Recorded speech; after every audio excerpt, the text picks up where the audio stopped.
Yo, what's up? Welcome back to another episode of the SWUS. It's early, just woke up, but I'm doing this Tigers Astros video real quick. We'll go through every single game on the live show at 4 p.m. Eastern Time, WNBA first, then NBA Finals, then all 14 MLB games. So if you're able to make it, love to see you in the comments. Detroit, Houston, let's go. Welcome to the SWUS. The SWUS. SWUS. Hey, get the SWUS. All right, like I said, Tigers are on the road at Houston here, and this one's out of Pick'em. Minus 110s all over the place. Total sitting at 7.5. We got Hunter Brown pitching against Tariq Skubal. Let's take a quick look at the spreadsheet, and according to the model, we got to lean out Detroit through the first five, 2.44 to 1.85. Final score, 4.11 to 3.88, both leaning towards the Tigers. All right, so let's take a look at this matchup. We got Hunter Brown on the mound, and he's actually been pitching great in his last 7 starts, so not even a small sample size. 3.05 ERA and a 1.10 whip. We were all making fun of Hunter Brown earlier in the season when he was getting crushed, but he's really been pitching well. In his last 4 starts, 2.25 ERA and 0.88 whip. Take a look at the game logs here. I mean, 4 great starts in a row.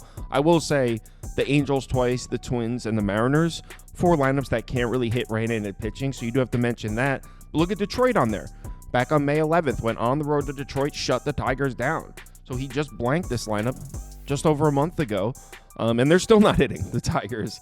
On the last 30 days, 20th in WRC+, 20th in OPS, 20th in WOBA.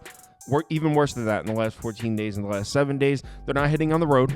On the season, this is a bottom 10 road lineup. In the last 30 days, the last 14 days, that hasn't changed.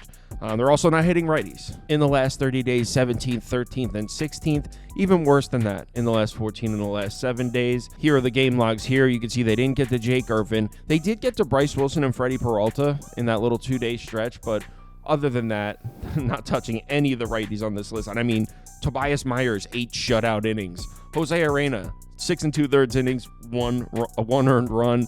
Dane Dunning, they didn't really get to. Didn't get to Nathan Eovaldi. Well, Eovaldi's good, but there's some questionable names on this list, and the Tigers still weren't able to get runs across. And Hunter Brown's got solid career history against the Tigers through 4 career matchups. He's 2-0 with a 3.92 ERA and a 1.31 whip.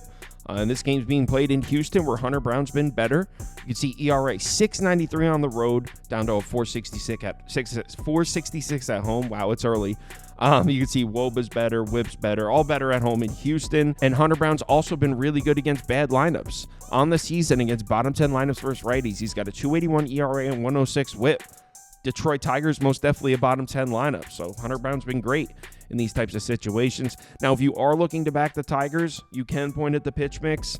4-seam fastball on the cutter. In the last 30 days, the Tigers are 16th and 6th against those 2 pitches. But as a whole, most of the numbers here point towards Hunter Brown pitching a good game, and I think he will. I think we can count on Hunter Brown in this one. On the other side, we got Tariq Skubal, and no question, this dude's having a monster season. 1.92 ERA, 0.89 whip, hasn't slowed down.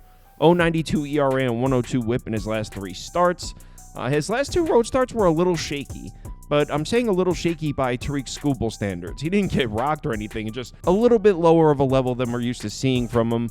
You can see in his last 2 road starts, 4.09 ERA, 1.55 whip. And if you want to see him on the game logs, they're right here. On the road in Texas, 9 base runners and 1 earned run in 6 innings. I mean, it's not even that bad of a start. It's just not as good as his other starts. And then on the road in Kansas City, 8 base runners, 4 earned runs in 5 innings. That one's not a great one, so that's a bad start. That was back when Kansas City was murdering the baseball at home. As a whole, we know Skubal's been the man. Just last 2 road starts, definitely a little bit shakier than we're used to seeing. He's got great career history against the Astros. 3 starts, he's 1-0 with a 2.33 ERA and an 0.98 whip. He's also been excellent against good lineups this year. Against top 10 lineups versus lefties, he's got a 1.04 ERA and an 0.81 whip. So elite lineups just haven't been a problem for Skubal. The Astros have been hitting. Let's talk about the Astros bats now. They're doing pretty well. The last 30 days, 10th in WRC+, 11th in OPS, 12th in WOBA. They've been hitting at home. In fact, they're the best home lineup in baseball this season.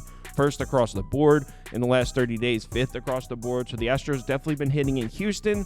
and they're starting to heat up a little bit against lefties. On the season, they've been much better against righties, but last 14 days, last 7 days, we're starting to see the numbers come up a little bit against lefties.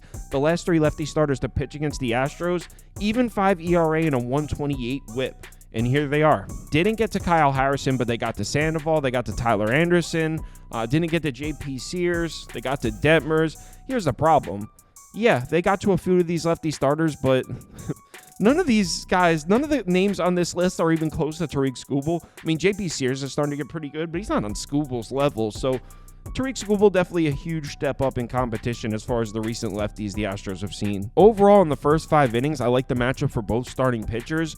Probably why this total's all the way down at 7.5. I think we're going to see a pitcher's duel early, so maybe I lean towards the first 5 under, but being the totals at 7.5, it's probably going to be too expensive for me, so I'll probably pass on that. Let's take a look at the bullpen matchup. Got to give it to Houston here. In the last 30 days, the Astros bullpen first in ERA, 3rd in WOBA. Tigers 28th in ERA and 20th. So definitely Astros bullpen has been much stronger. And Houston's bullpen has actually been great at home. On the season, they're 5th in ERA at home. Tigers bullpen on the road in the last 30 days, 21st and 17th. So again, edge to Houston in the late innings. As far as offenses in the late innings, this one's pretty even. On the last 14 days, 20th, 20th, 20th, 18th, 18th, and 19th. So pretty even. Looks like the Astros are trending upwards and the Tigers are trending downwards if you look at the last 7 days. But as a whole, I wouldn't give the edge either way there. As far as usage, Tigers a little bit I mean, not really. Shelby Miller, 2 of the last 3, and he threw 22 pitches yesterday. So he's probably available if they need him. Same with Holton. And same with Chafin. So actually 3 Tigers arms have gone 2 of the last 3 days. It's not that big of a deal, but Houston's bullpen is completely rested. So I guess rest-wise, Houston would have the slight advantage. Overall, Astros definitely have the advantage in the late innings, which is why Houston moneyline would be the only way I go here. I doubt I actually bet this one. It's Skubal, not trying to make a habit of fading Skubal, but we're talking about the Astros at home in a pick'em against a team they're much better than. The Astros have the much better bullpen. They have the much better lineup. And then you add in the fact that Hunter Brown should pitch well in this spot. So even if Skubal goes 6 or 7 innings, 1 run, which he's fully capable of doing, who's to say Hunter Brown didn't also go 6 innings, 1 run? Skubal can only do so much. So at this price, Houston would be the only way to go. It's Astros money line or pass for me. I don't think I'm going to pull the trigger on it, though. I'll let you know on the live show at 4 p.m. Go through every single game. If you want my top bets or you want to join the betting league or join the Discord, any of that, head over to KyleKirms.com. It's all on the website. Let's have ourselves a nice Friday night. I had a nice Thursday. It was needed. Bounced back after a couple losing days. Remember to bet responsibly. I'll talk to you in the Discord.